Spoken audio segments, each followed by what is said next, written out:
샬롬 하면 샬롬 하는 겁니다. 샬롬. Selamat siang. Tuhan memberkati Bapak Ibu Saudara sekalian. 인도네시아 말로 인사드렸습니다. 안녕하십니까. 주님의 이름으로 축복합니다. 그런 인사였어요. 반갑습니다. 이렇게 우리 사랑하는 행정교회 귀한 모든 성도님들 만나 뵙게 돼서 너무 반갑고요. 청소년들은 꿈을 먹고 산다고 그래요. 그리고 젊은 남녀들은 남녀간의 사랑을 먹고 산다고 그러죠. 자, 그러면 여러분들은 무엇을 먹고 사십니까? 나이 먹고 사신다고요? 우리는 분명 하나님의 은혜 먹고 사는 사람인 줄로 믿습니다.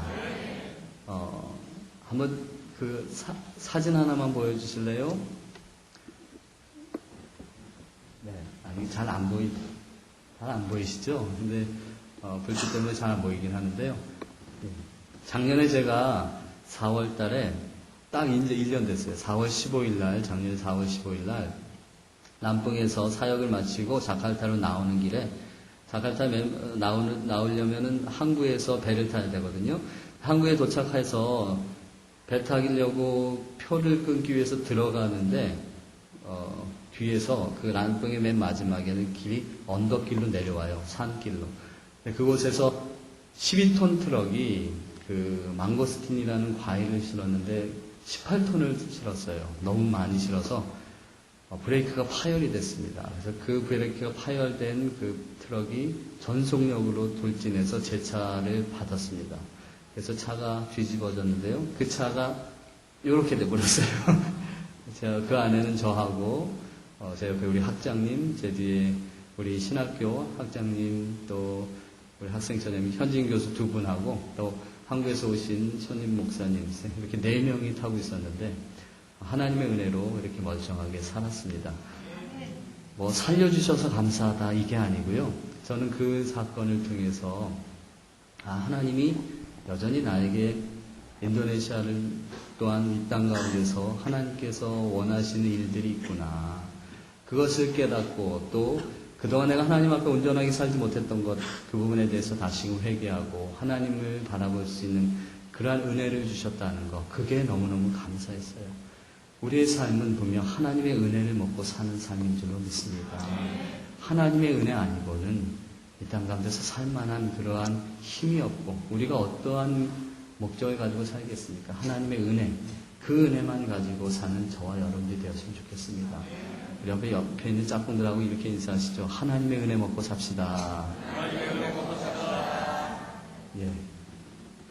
불 다시 켜주셔도 좋습니다. 여러분이 한 편의 시를 소개하려고 합니다. 예, 다시 한번 봐야 되겠는데요.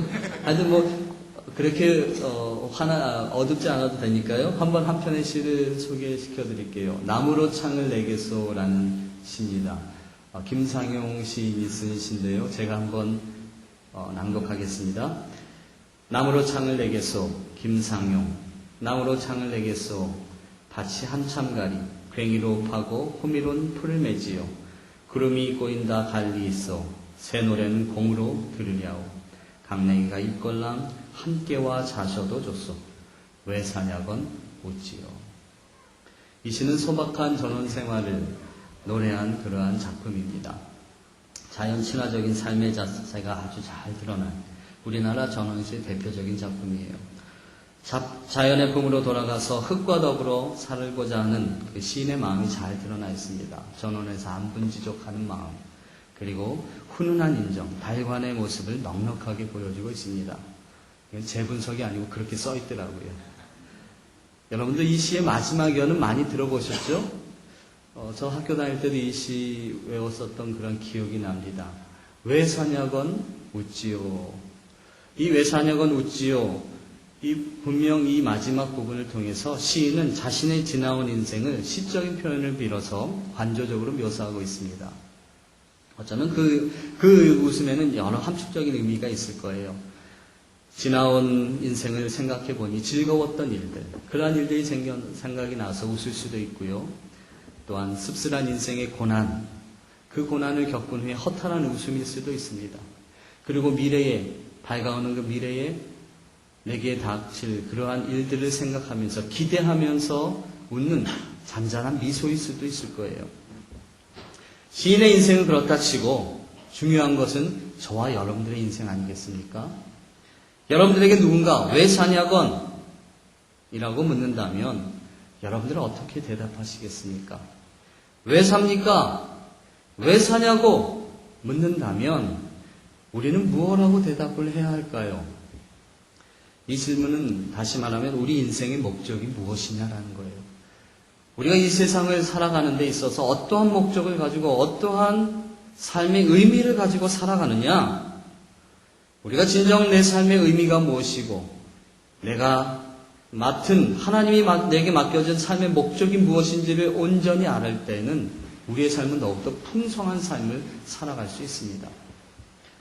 오늘 본문의 말씀, 이 말씀은 하나님께서 이스라엘 백성들을 애굽에서 구원하셨음을 말해주고 있어요. 이스라엘 백성은요, 애굽에서 자그마치 430년 동안 종살이를 하였습니다. 노예 생활을 했어요. 그들은 수대에 걸쳐서 노예 중에 태어나서 노예로 성장했습니다. 노예로 살다가 노예로 죽었어요. 그들의 삶은 노예 생활이 문화화되고 체질화된 그러한 삶을 산 사람들입니다. 노예 생활이 체질화되고 문화화되어 버린 그들에게 삶의 의미는 무엇이었겠습니까? 그들의 삶의 의미는, 삶의 목적은 무엇이었을까요? 아마도 하루하루 먹는 것, 마시는 것, 그것이 그들의 삶의 의미였을지도 모르겠어요. 그들의 그러한 모습을 보여주는 그런 말씀이 있습니다. 우리 한번 출애굽기 16장 3절 말씀 같이 읽어볼까요? 출애굽기 16장 3절 말씀입니다.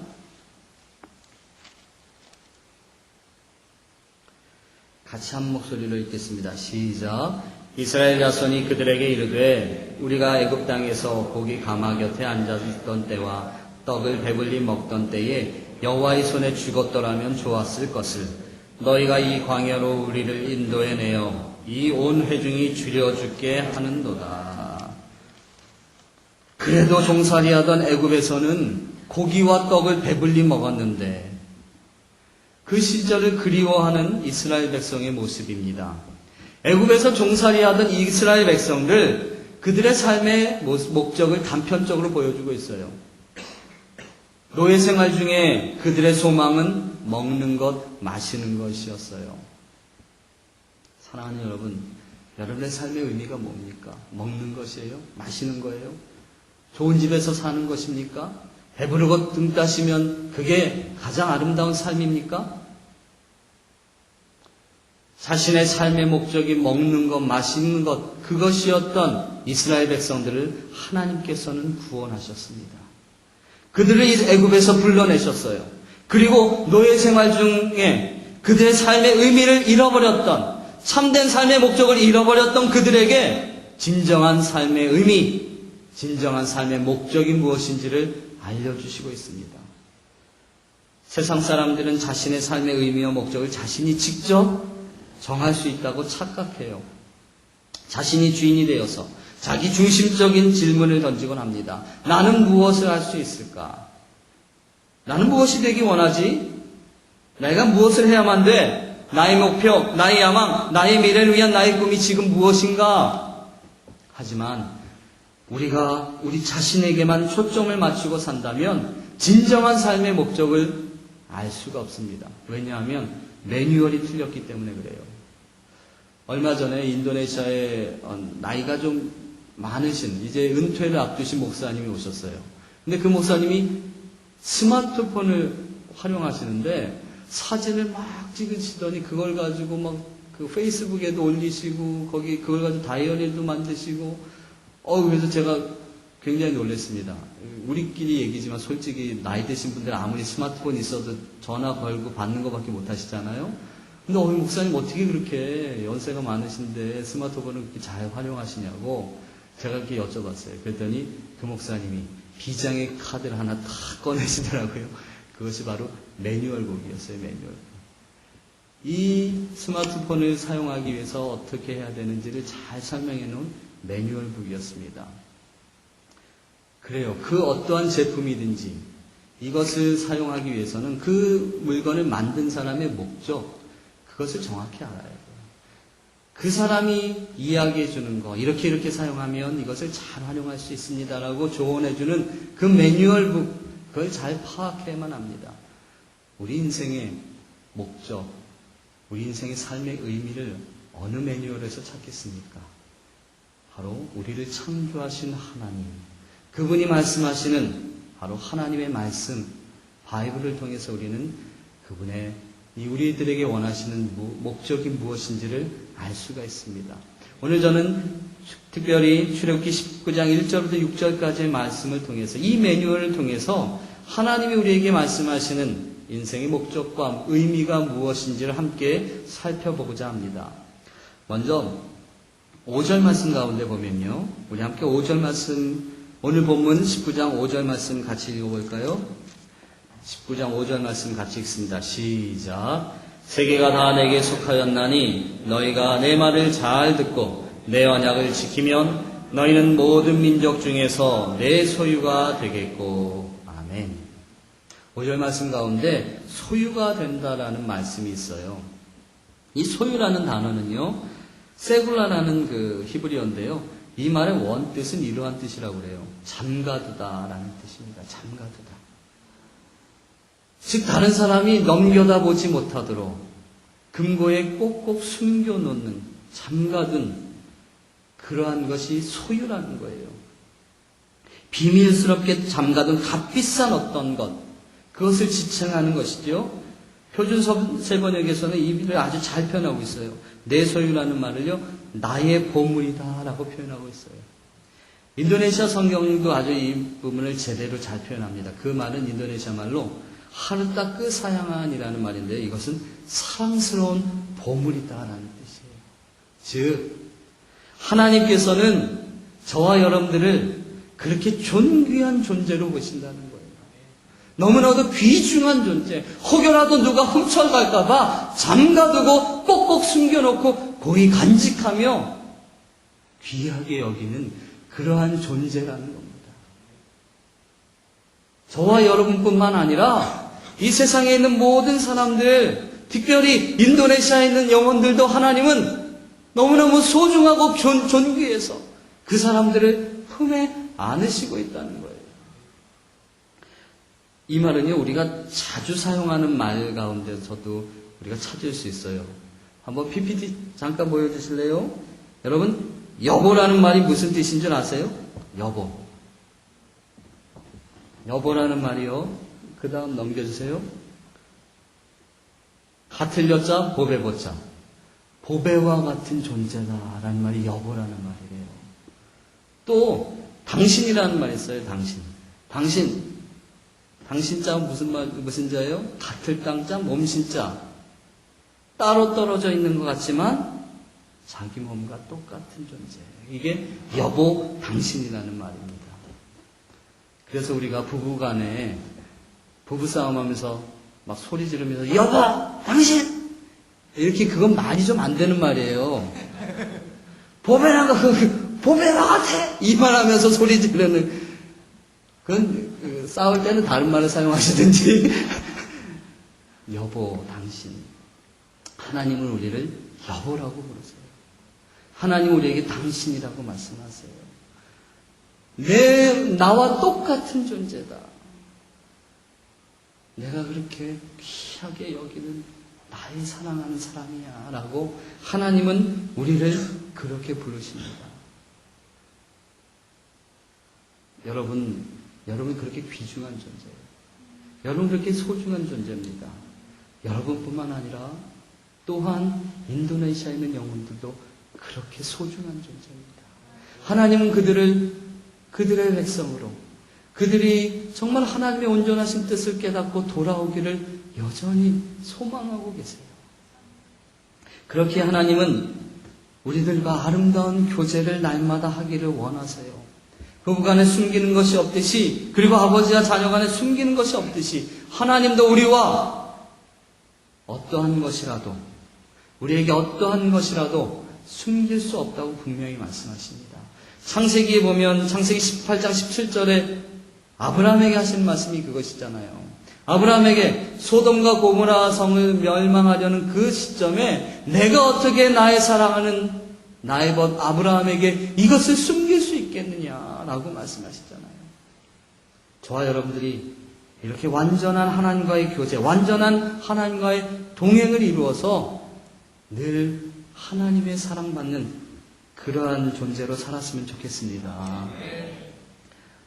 자, 그렇다면 하나님과 진정한 교제는 언제 일어날 수 있을까요? 바로 예배 시간에 일어난다고 저는 생각해요. 우리의 날마다 드리는 예배, 개인적인 큐티 시간, 또 개인적으로 묵상하는 그 시간 너무나도 귀한 시간이에요. 그 순간 하나님을 만날 수 있습니다. 또한 이렇게 공적으로 드려지는 예배, 최소한 이 시간은 하나님과 우리가 반드시 교제해야 하는 그런 시간이에요. 예배하는 공동체. 이게 얼마나 아름다운 공동체입니까? 이 순간 분명히 하나님은 우리와 만나 주십니다. 저는 인도네시아의 그런 예배하는 공동체들이 많아지기를 소망하고 있어요. 그래서 그들을 위해서 기도하고 그렇게 하나님께서 그들에게 하나님을 예배하며 하나님과 만나는 그런 백성들이 많아지기를 소망하면서 기도합니다. 그 가운데 그래도 감사하게 갯베이브의 한우라교회가 아주 작은 숫자였지만 그들이 계속해서 부흥하면서 하나님 앞에 예배드렸어요. 그러다가 그냥 가정집에서 예배드렸는데 너무너무 그 장소가 비좁고 또 하나님 앞에 온전히 찬양하며 경배하지 못하고 하나님 앞에 예배들을 제대로 드리지 못하는 그러한 그들의 안타까움이 있었어요. 그래서 그들이 김 목사님, 우리가 좀 제대로 예배 드릴 수 있는 공간이 있었으면 좋겠습니다. 하나님과 정말 만나고 싶습니다. 하나님과 날마다 찬양하며 경배하면서 하나님의 이름을 높이고 하나님과 교제했으면 좋겠어요. 그러던 소망이 있었을 때에 우리 사랑하는 행정교회 귀한 성도님들이 헌금을 해주셨어요. 그 은혜로 갯베이브의 하누라 교회가 아주 아름답게 예배당을 지었습니다. 그리고 또 여러분들께서 아름답게 섬겨주시고 작년에 오셔서 의료사역도 해주시고 그래서요 그 마을이 지금은 우리 저희 목회자 특히 저하고 아주 긴밀한 관계를 이루고 있어요. 그래서 해마다 다른 팀들도 제가 전략적으로 그 마을로 많이 데려가고 있어요.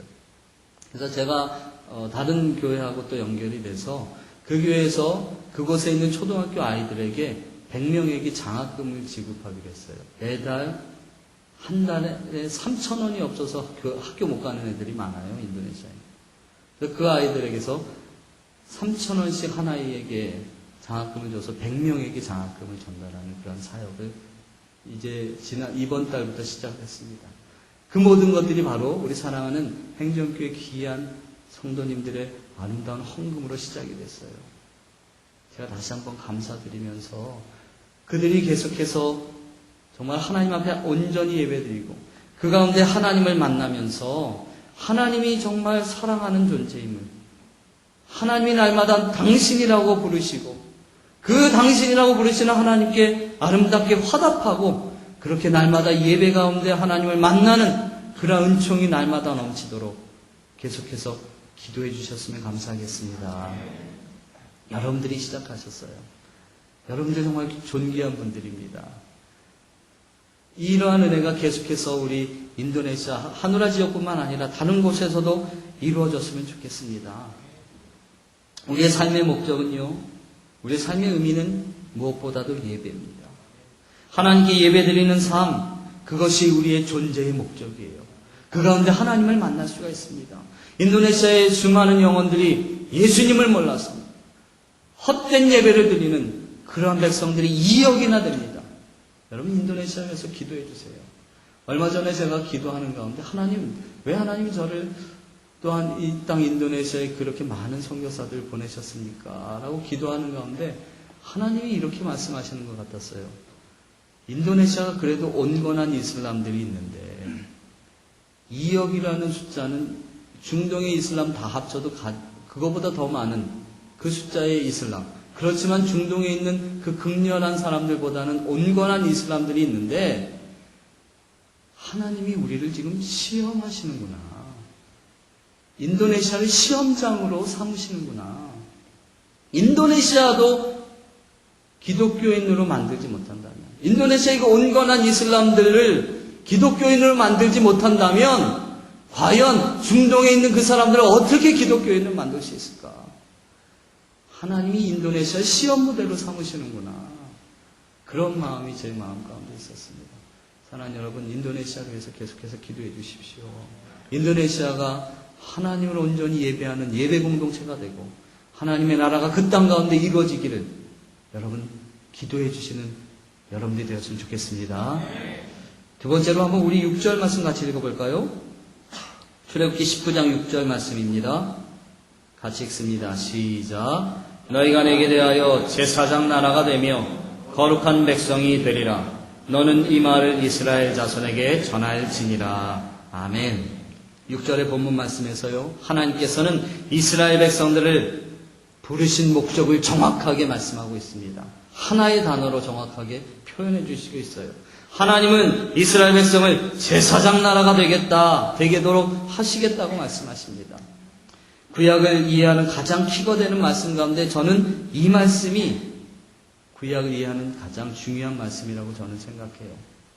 하나님께서는 이스라엘을 택하셨어요. 그 택하신 이유가 너희만 예수 믿고 너희만 나 믿고 내 백성 되면 돼. 너희만 구원받으면 돼. 이게 아니라는 거예요. 하나님이 그들을 부르신 이유가 너희는 제사장 나라가 되어야 한다는 거예요. 너희는 제사장 나라가 되어야 돼. 여러분, 제사장 나라라는 그 말이 무엇입니까? 그 말은 제사장이라는 의미를 정확히 알면 하나님이 원하시는 이스라엘 백성들의 삶이 무엇인지를 알 수 있어요. 여러분, 제사장이 뭐 하는 사람들이에요? 죄를 지은 백성이 있으면 그가 하나님 앞으로 희생물을 가져옵니다. 그 희생물을 그가 직접 하나님께 드릴 수 있었어요? 아니요. 그를 대신해서 제사장이 그의 죄를 이 희생 제물에 안수함으로 그의 죄를 옮기고 그것을 하나님 앞에 제사 지내므로 그의 죄가 사해졌어요. 즉 제사장은 하나님과 인간을 연결해주는 고리가 되었던 사람들입니다. 그 말이 뭐예요? 하나님은 이스라엘 백성들 제사장 나라로 삼으셨다는 거예요. 이스라엘을 통해서 그 땅에 있는 이 땅 가운데 있는 모든 백성들, 모든 민족들을 하나님 앞으로 구원하는 역할, 그 일을 내가 너에게 맡겼다는 것이에요. 바로 하나님께서 이스라엘 백성들을 모든 민족을 구원하는 그 일을 감당하는 중재자로 삼으시겠다는 말입니다. 사랑하는 여러분, 저와 여러분들도 동일하게 하나님은 제사장 나라로 삼으셨습니다. 이 말을 베드로 사도가 정확하게 이해하고 그가 베드로전서에서 이렇게 말하잖아요. 베드로전서 2장 9절에 우리 한번 이왕이면 베드로전서 2장 9절 한번 읽어볼까요? 베드로전서 2장 9절 말씀입니다. 신약성경 베드로전서 2장 9절 말씀이에요. 378페이지에 있습니다. 같이 한 목소리로 읽어보겠습니다. 시작. 그러나 너희는 택하신 족속이요 왕같은 제사장들이요 거룩한 나라요 그의 소유가 된 백성이니 이는 너희를 어두운 데서 불러내어 그의 기이한 빛에 들어가게 하시니 아름다운 덕을 선포하게 하려 하심이라. 아멘. 너희는 택하신 족속이요 왕같은 제사장들이라고 말하고 있습니다. 이 말은 동일한 말이에요. 거룩한 제사장 나라, 이 말과 똑같은 의미가 왕같은 제사장이라는 겁니다. 베드로 사도는 하나님이 원하시는 것, 예수님을 통해서 성령님을 통해서 말씀하신 그 말씀이 무엇인지를 정확히 알았어요.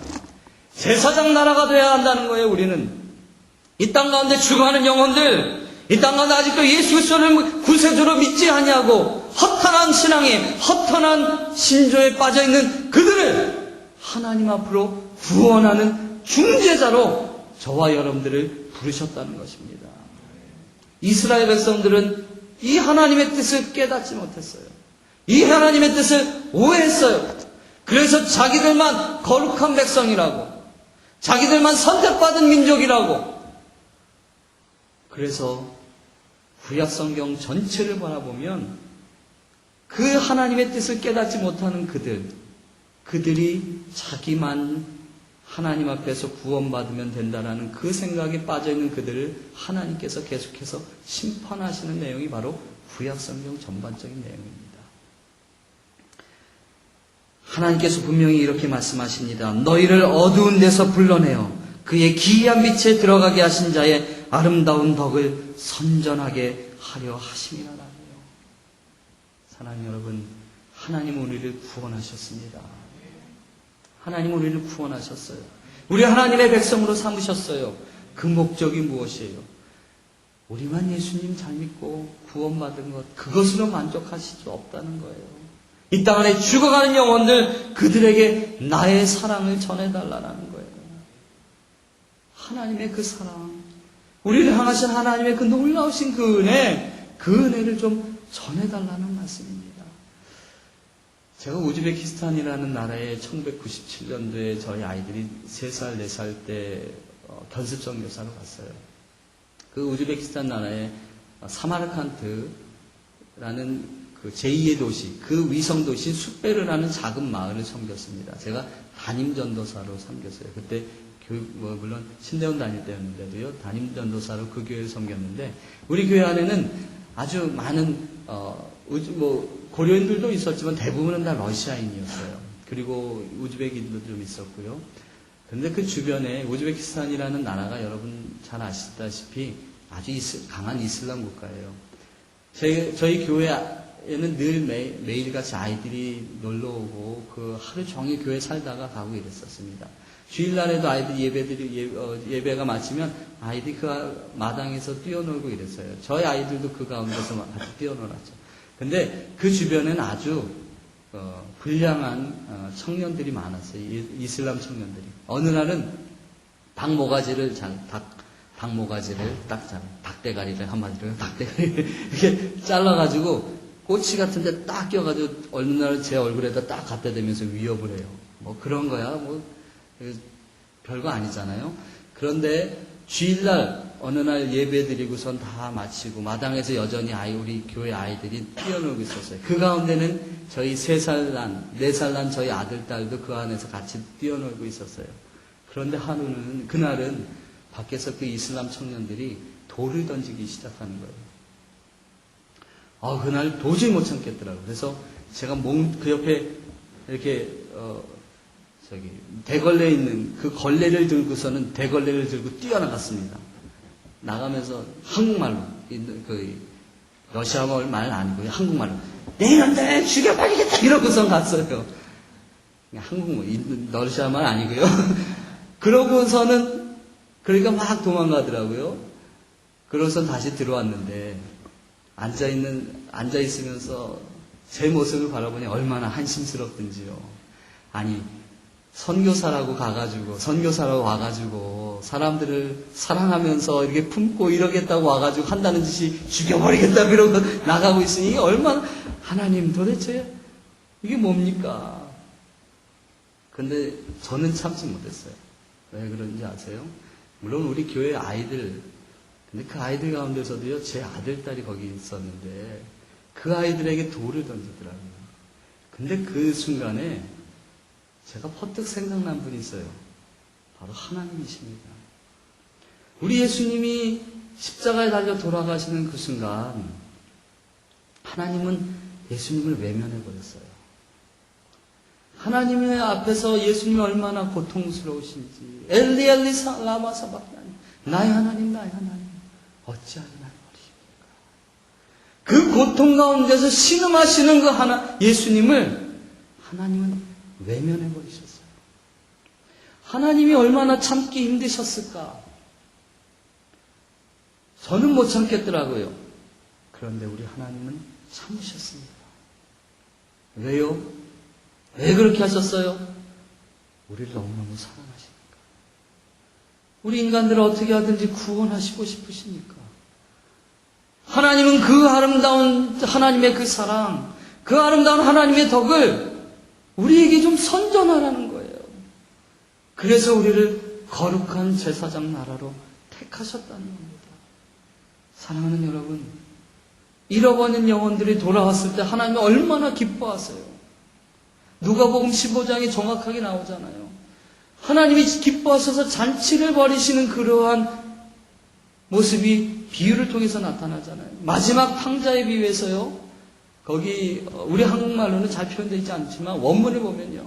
그 먼 발치에서 잃어버렸던 그 아들 탕자가 돌아올 때에 그를 얼싸안으면서 입 맞추는 장면이 나오는데 원어에 보면은 입 맞추는 것이 한 번 쪽 하고 끝나는 게 아니라고 그래요. 계속해서 얼굴에다 쪽쪽쪽거리면서 기뻐서 너무너무 기뻐서 그 아버지가 그 아들을 잃어버렸던 그 아들을 찾았을 때 너무너무 기뻐서 계속 입 맞추는 모습이 나온다 합니다. 사랑하는 여러분, 이 일을 하나님은 우리들에게 맡기신 줄로 믿습니다. 이 땅 가운데 수많은 아직도 예수님을 모르는 영혼들에게 하나님의 사랑을 전하기를 원하세요. 이 땅뿐만 아니라 인도네시아의 그 죽어가는 영혼들에게 하나님은 그들에게 하나님의 그 사랑을 전해주시기를 너무너무 간절히 원하시고 있습니다. 그 일을 분명 하나님이 우리에게 맡기셨어요. 우리들이 이 땅 가운데 살아가는 목적이 무엇입니까? 바로 예수님을 증거하는 주님의 거룩한 제사장 나라, 그 나라가 되기를 주의 이름을 축원합니다. 마지막으로 자 이제 우리의 삶의 목적을 온전히 깨닫고 주님을 기쁘게 하는 그 사람들에게 주어지는 은혜는 과연 무엇일까요?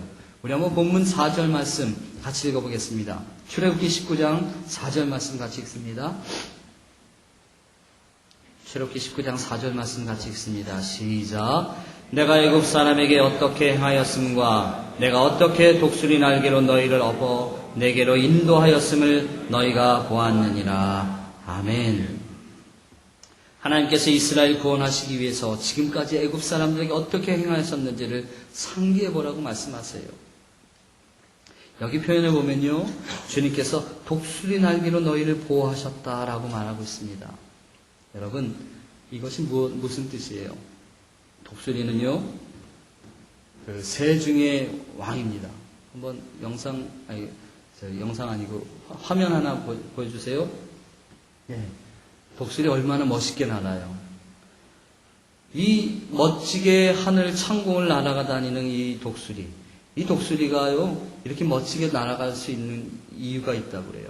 독수리는 둥지를 아주 높은 그 벼랑 낭떠러지에다가, 낭떠러지 그 위에다가 둥지를 튼답니다. 그리고 거기다 알을 낳는다고 해요.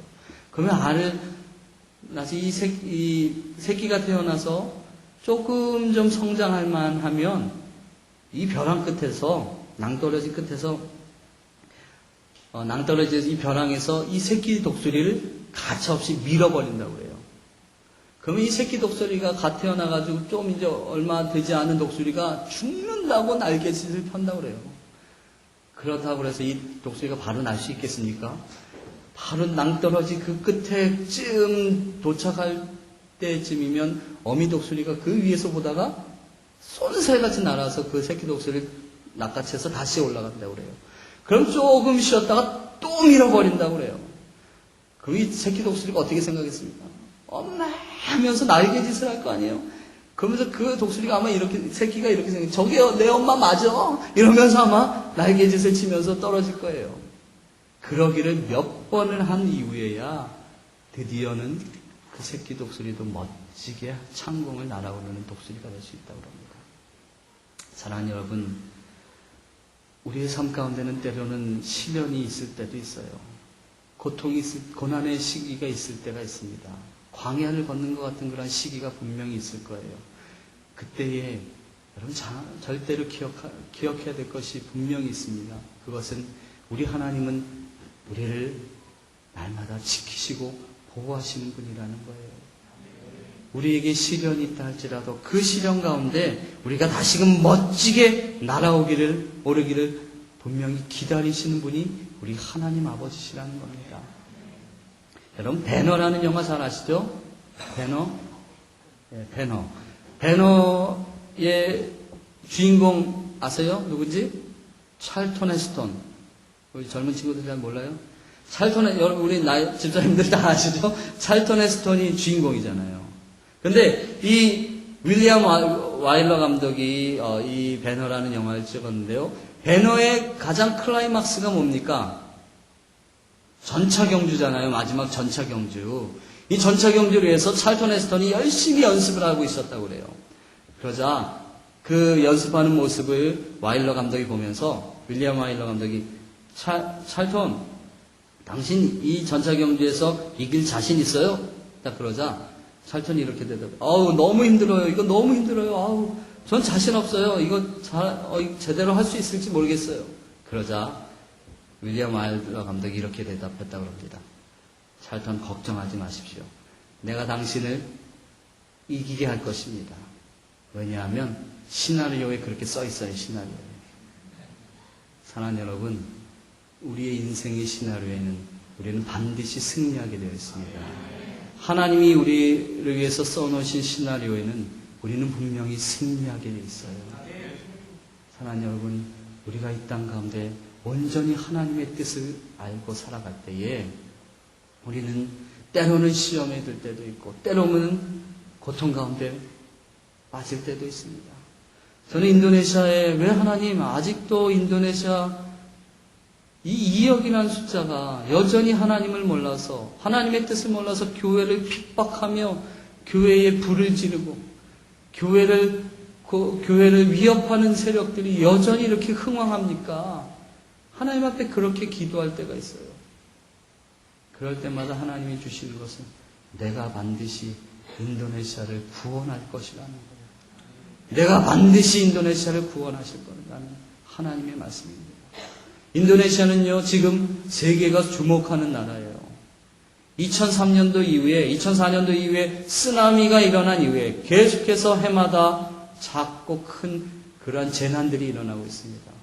그러면서 사람들이 인도네시아는 재난 국가인가 보다라고 생각했는데 알고 봤더니 그곳은 2억 4천만 명 중에 2억이 넘는 이슬람들이 사는 나라라는 것을 보게 되었어요. 그리고 수많은 기독교인들이 그 땅을 위해서 기도하고 있습니다. 왜요? 이슬람의 전초기지가 되는 나라이기 때문에. 다음 달에요, 5월 14일부터 18일까지 전 세계 기독교인들이 인도네시아 땅에 모입니다. 6천 명의 전 세계에서 기독교인들이 함께 모여서 세계 기도성회를 해요. 월드 프레이 어셈블리. 이것은요, 1984년도에 실제는요, 한경진 목사님과 김중곤 목사님, 그리고 빌 브라이트, CCC를 창설하셨던 빌 브라이트 박사, 그분들이 주도해서 전 세계 국제 기도 성회를 했어요. 그때 수많은 전 세계에서 온 기도하는 중보자들이 은혜를 많이 받고 그 이후에 인터내셔널 프레이어 커미티라는 국제 기도 위원회를 만들었어요. 그 위에 각 지역마다 기도하다가 4년 전에 이제는 우리가 예전 1984년도 한국에서 있었던 그 기도 성회 같은 대회를 한번 통해서 다시금 전 세계 기독교의 부흥을 일으키는 그러한 일을 해야겠다라고 하나님의 음성을 듣고 그것을 결정합니다. 그럼 과연 어디에서 할까 기도하는 가운데 하나님이 인도네시아를 알려주셨어요. 보여주셨어요. 왜요? 인도네시아는 이슬람이 가장 많은 그러한 나라고. 또 그러면서 공동주최국으로 한국이 함께 공동으로 주최하게 됐습니다. 그 이유는 대한민국은 여전히 북한이라는 기도의 제목이 있잖아요. 그래서 두 나라가 공동주최국이 돼서 전 세계에서 6천 명이 모여서 기도 세미나를 합니다. 그리고 5월 17일 날은 인도네시아 가장 큰 운동장, 우리 지금 하면 상암운동장에서 10만 명이 모여서 기도 집회를 합니다. 그때 메인 스피커로 오시는 분이 조용기 목사님이시고요. 그래서 그 10만 명 집회는 전 세계의 위성 TV를 통해서 방영이 되고, 그래서 인도네시아의 300개 도시에서 동시에 함께 모여서 기도를 할 겁니다. 각 도시마다 많게는 몇만 명씩 모여서 2, 3만 명씩 모여서 그곳에서 동시에 하나님의 나라 인도네시아와 전 세계에 다시금 하나님의 부흥을 꿈꾸며 기도할 거예요. 사랑하는 여러분, 인도네시아는 지금 하나님이 직접 일하시고 있는 나라입니다. 인도네시아의 수많은 이슬람들이 지금 개종을 하고 있어요. 우리 솔직히 선교사들이 아무리 노력을 해도 할 수 없었던 일이에요. 근데 하나님이 직접 그들의 꿈 가운데 나타나셔서 그들이 예수님을 믿게 되는 그런 역사들이 일어나고 있습니다. 또한 인도네시아에 지금 3,000명이 넘는 이슬람에서 이단시 되는 그러한 종파가 있어요. 그들이 왜 이단이 됐냐면 바로 예수님, 이살맛이라는 예수님을 믿게 되면서 그랬어요. 그들이 지금 물론 이슬람이에요. 하지만 그들은 지금 세례를 받고 기독교인으로 변화되고 있습니다. 이러한 일들이 지금 인도네시아에 일어나고 있어요. 사랑하는 여러분, 인도네시아는 분명 하나님께서 지금 주목해서 바라보시는 나라입니다. 인도네시아의 하나님의 계절, 그리스도의 계절이 다시금 도래할 수 있도록 기도해 주시기 바랍니다. 우리의 목적, 우리가 하나님 앞에 부름받은 목적이 바로 이것이에요. 예수님을 증거하는 사람들. 하나님이 원하시는 하나님의 나라를 이 땅에 이루고자 하나님께서 우리를 분명히 세우신 줄로 믿습니다. 사랑하는 여러분, 왜 사냐고 누군가 물으신다면 여러분 무엇이라고 대답하실래요? 마지막으로 한 예화를 이야기하고 마치겠습니다. 제 생명의 삶에서 읽었던 예화인데 여러분들 중에서도 아마 보셨던 분이 있을 겁니다. 옷을 준다는 소문이 나면 이웃 동네 사람들이 어떻게 소문을 들었는지 맨발로 뛰어나왔다. 줄을 세우고 차례를 정하려 해도 역부족이었다. 이 혼란한 상황을 진정시키려면 마리아 찐에게 노래를 부탁했다. 몇몇이 노래를 따라 춤을 추기 시작하면서 사람들이 안정을 찾아서 행사는 무사히 마칠 수 있었다. 모두 돌아가고 교회당은 다시 정적이 감돌았다. 뒷정리를 하고 교회 문을 나섰는데 처마 밑에 서 있는 마리아 찐이 보였다. 집에 안 가니? 마리아 찐은 대답 대신 고개만 끄덕였다. 오늘 수고했어. 고맙다. 옷은 받았니? 마리아 찐은 묵묵히 고개만 가로저었다. 그러고 생각해보니 남들이 옷을 받는 동안 노래를 부르느라고 아이에게는 아무것도 돌아간 것이 없었다. 그럼 내가 다른 것이라도 찾아줄게. 기다려. 교회 안으로 다시 들어가려는 나에게 마리아 찐이 손사래를 쳤다. 하루 종일 노래 부르느라 힘이 들었을 텐데도 마리아 찐은 하얀 이를 드러내며 해맑은 표정으로 웃으며 말했다. 예수. 그러고는 손가락으로 십자가를 만들었다. 마리아 찐은 노래를 흥얼대며 천천히 집을 향해 걸어갔다. 오늘에서야 아이를 웃게 만드는 것이 있음을 알았다. 그것은 우리가 갖다주는 옷이 아니었다. 알코올 중독 부모에다가 그 부모에게 받는 학대, 그리고 희망이라고는 보이지 않는 미래, 소녀 마리아 찐에게는 좌절할 수 있는 환경인데도 아이를 웃게 하는 것, 그것은 다름 아닌 예수님이었다. 모든 이에게 행복을 주는 한 분, 그분은 아프리카에 사는 이 작은 소녀까지도 웃게 만들고 있었다. 사랑하는 여러분, 우리는 예수님 때문에 어떤 일이 있어도 웃을 수 있습니다. 그 아픈 고통의 십자가의 자리에 우리를 대신해서 오신 예수님, 죄라고는 도무지 알지도 못하신 그 예수님, 그분이 우리의 죄를 사해 주시기 위해서, 하나님과 거룩하고 성결한 삶을 연결시켜 주시기 위해서 십자가의 고통을 받으셨습니다. 그분이 고통받을 때 하나님은 우리 때문에 외면하셨습니다. 절대 잊지 마십시오. 그분으로 인해서 우리는 웃을 수 있는 거예요. 누군가 여러분들에게 왜 사냐고 묻는다면 예수님 때문에 웃고 산다고 말씀하세요. 힘들고 어려운 일은 누구에게나 있기 마련입니다. 그 어려움을 이기고 일어서고 또 당차게 날아가는 독수리 같은 여러분이 되시기를 소망합니다. 날마다 이 땅 가운데 하나님의 뜻을 가지고 하나님의 목적을 이루어드리기 위해서 거룩한 제사장으로 살아가시는 저와 여러분이 되시기를 다시 한번 주님의 이름으로 축원합니다. 기도하겠습니다. 하나님 감사합니다. 우리가 이 땅 가운데 어떠한 사람으로 살기를 주님이 말씀을 통해서 알려주셔서 감사합니다. 주님, 거룩한 제사장 나라로 살겠습니다. 이 땅에 예수님을 모르는 그 수많은 영혼들에게 하나님의 그 아름다운 덕을, 하나님의 그 기이한 덕을 선포하며 나타내는 주님의 백성으로 살겠습니다. 주님 이 땅뿐만 아니라 저 땅 인도네시아, 하나님께서 직접 지금 사역하시는 그 땅 인도네시아에도 하나님을 고백하며 예수님의 사랑에 감사하며 감격적으로 주님께 예배드리는 공동체가 만들어지게 역사하여 주옵소서. 주님께서 그렇게 하실 줄 믿사오며 예수님의 존귀하신 이름으로 기도하옵나이다. 아멘.